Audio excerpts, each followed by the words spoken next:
You've been lighting the load for about a year and a half. Let's be honest about it. Okay. And do you agree that in approximately June of 2021, there was a prior order that set your child support based on minimum wage? Is that correct? Yes, ma'am. Okay. And we're looking to modify that order today. Is that correct? Correct. Okay. And where do you currently work now?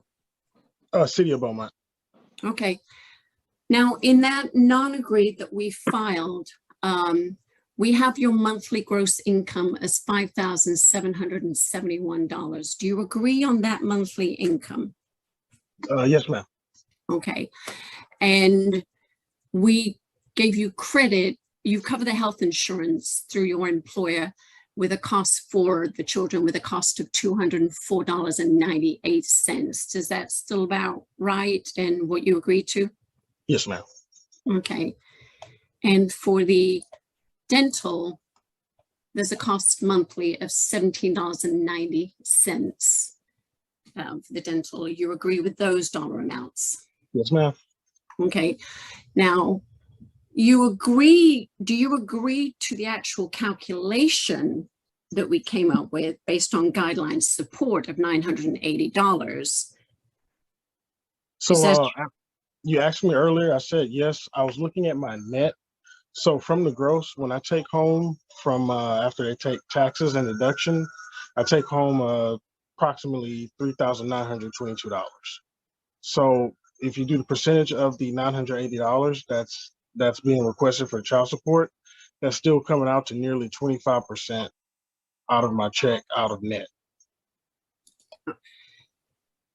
So, what I'm asking is, would you agree that based on what I calculated for Guideline Support, it would be about that much, but you don't agree to the actual amount?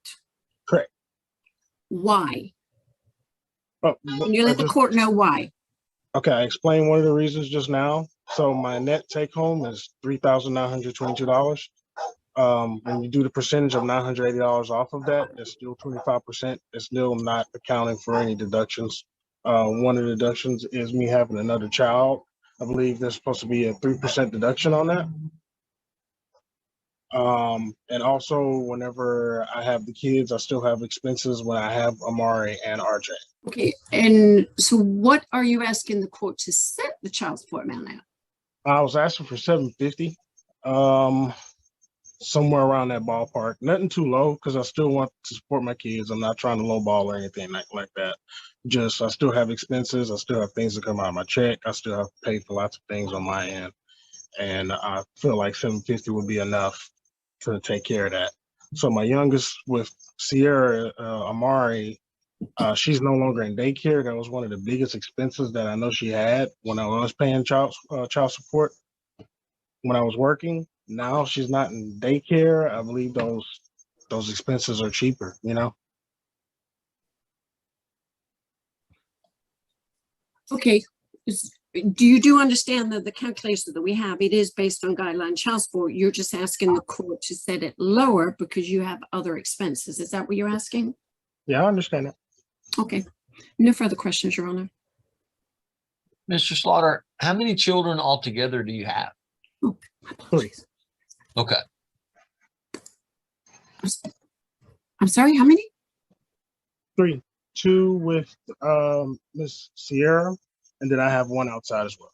All right, so while we're talking about it, you fill out your taxes every year, Mr. Slaughter? Yes, sir. How long have you been back with the city of Beaumont? About a year. Okay. Year and a half. So I mean, a year and a half. Yeah. I started in January. January 2021? No. 2022. Correct. Okay. So 6 months after I did the court order that lowered your child support to $250 a month, you went to work for the city of Beaumont. Correct. And you've been paying lowball child support for a year and a half. I was on a adjusted, so I was a police cadet, and I was still making pretty much. Were you making $1,256 a month? No, sir. Yeah. So you've been lighting the load for about a year and a half. Let's be honest about it. And I was paying my arrears as well. I had a lot of debt that I was paying off. While I understand what you're talking about, Mr. Slaughter, It's not Mhm. my responsibility to make sure that all your other bills get paid. It's my responsibility to make sure the child support is supposed to be set the way it is. Okay. Okay. So let's just be honest. For a year and a half, you paid a lot less child support than what you're supposed to pay. Okay. All right. And now the state's asking me to increase your child support to $980, and you want me to increase it to $750. So Yes, you sir. said, Judge, I want you to base my child support on $750 because I got a lot other bills that you're responsible to pay. What bills do you have to pay? I pay daycare, Pampers, wipes, other expenses for my 3-year-old. Okay, is your 3-year-old live in the house with you? Yes. Okay. Well, I mean that is what it is, that you have another Okay. child. The law requires, Mr. Slaughter, that I give you credit for the dependents that's in your household, and I've done that. Your child support Okay. is not as high as it would be. It's only set at 22.5% instead of 25%. So you did get the 2.5 reduction that the law requires that I give you. Okay. All right. So, I mean, it's the nature of having another child in your household. You're just going to have to absorb that expense. But the law does require I give you some credit for that. Okay. All right. So you said that the one thing that you actually started talking about at the beginning was that you were concerned that what you bring home is not actually what I'm using to set your child support on. Yes, sir. So the law says that I set your child support based on your net disposable income. Okay. The Internal Revenue Service publishes a data sheets for me every year that tells me exactly what somebody brings home based on their income. So you do make your gross is $5,771 a month, correct? Okay. Yeah.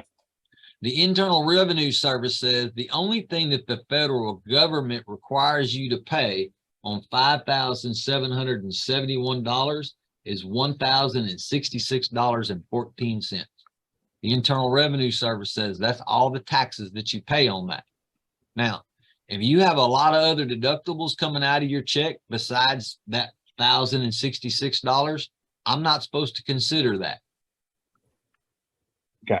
If you pay more income taxes than what you're supposed to pay, then you get a check back at the end of every year from the Internal Revenue Service because you overpaid your taxes, right? Mm-hmm. So because you overpaid your taxes doesn't mean that you're not supposed to pay child support on that. Okay. Now you get retirement that comes out of your check, Correct. you still have to pay child support on your retirement. Just because you decide to take money out of your income and put it to a later date for you to be able to draw because you're no longer working doesn't mean that you're not supposed to pay child support on. You are. You're supposed to still pay child support on your retirement. Okay? Because you still earned it. You just decided not to take it now. You're going to take it later when you retire. You still follow me so far? Yes, sir. I'm still listening. All right. You see, while I do understand what you're saying, the law doesn't allow for me to give you credit for all these additional expenses that come out of your check. The law says, Okay. Judge, this is how much money Mr. Slaughter earns a month. This is how much money the Internal Revenue Service he's supposed to pay in taxes. And you're going to set child support, Judge, based on the rest of it. Okay? Okay. Y'all hold on, because I saw something in this deal I didn't like. All right. Miss Neville, can you unmute? Yes, sir. All right. In the interest of trying to conduct hearings in good faith, I'm going to ask you this. Now, Mr. Slaughter says that he really wants to pay $750. I will tell you, based on my calculations, I do get $980. That's what I came up with. I mean, it's within pennies of what's being suggested. Okay. The law does allow me, however, to reduce that if you're willing to agree, just solely based on the fact that Mr. Slaughter does have another dependent in his household that may cost more money than what the law allows. I can do that if you wish me to do that. You do not have to agree. You can say, no, Judge, I got 2 kids and I'm entitled to $980, and that's what I want you to do. Okay? That is your right. You want me to set the child support at $980, or you want me to set it at $750? $980, sir. All right, that is your right. I can set the child support based on that information. All right. Thank you, Miss Neville. Thank you. Miss Neville, are you still in the service? Service? I thought somebody was in the service. It may have been an old order I was looking at. Okay. Anything further from the state? Nothing further from the state, Your Honor. Mr. Slaughter, is there anything else that you think I need to know about this case before I make a ruling? No. I'm gonna change two things in your court order, Ms. Alexander. The first is the start date on this case is gonna be July the 1st Sure, Honor. instead of June the 1st. I mean, we're already on June the 8th. Mr. Slaughter's already missed at least one paycheck. So the other thing I'm gonna change is, are you looking at your court order, Ms. Alexander? Yes, I am, Your Honor. I know exactly where you're going. Page 7. Think you need to change those percentages, don't you? I for whatever reason, I overlooked that. I mean, I looked at the calculations. Hey, yeah, you it know should be what? I 20. don't always catch it either, Miss Alexander, but I just had spent enough time looking at it and thought, I don't think that percentage is correct. I looked at that Anything and I'm like, Anything further in regards to this case, Miss Alexander? nothing further, Your Honor. All right, Mr. Slaughter, Miss Neville, what's gonna happen now is Miss Alexander's gonna send me an order. As long as it matches what I said here today, I'm gonna sign it and get it back to them. Then they're gonna make a copy of it and send it to each of you, okay? Okay. All right. I appreciate you both being here today. Mr. Slaughter, those were really good questions. I do understand what you're saying. They're, you know, right now the law is what it is. And so I'm required to set child support based on your income, okay? Hey, I got it. All I had to do was ask and I got my answer. And don't ever be afraid to ask. Yes, sir.